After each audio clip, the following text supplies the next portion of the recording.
परंतु पोरानो बॅरिकेडच्या मागे उभं राहा आणि मागे उभं राहून मैदान बघा,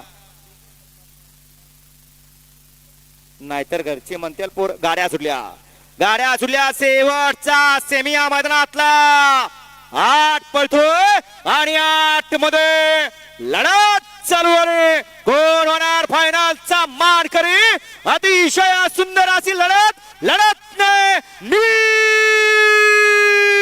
विवाद वर्चस्व मथुर आणि रावणच.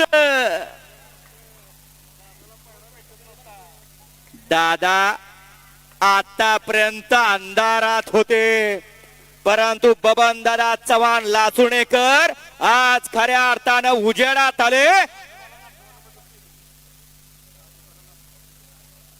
मथुरच्या झोट्यात पळाला हा रावण. आज अखंड महाराष्ट्राला कळाला, गरीबाला कोणतरी वाली असते.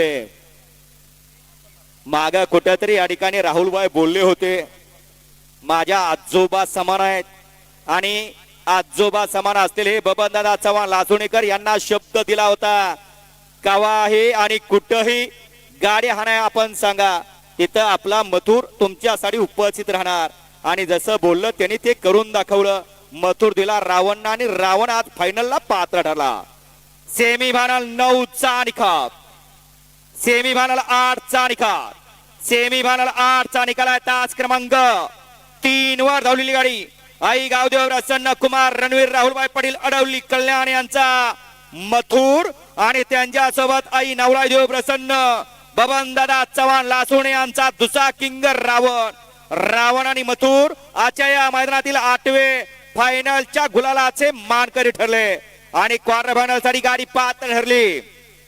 तास क्रमांक 5 वर धावलेली गाडी वाजताच पैलवान दादा चव्हाण, पैलवान केदार चव्हाण महागाव यांचा कारतूस आणि उत्तेज रसन खेम कुमारी प्रणाली सागर भाऊ पवार करण अण्णा धोत्रे यांचा पब्लिक किंग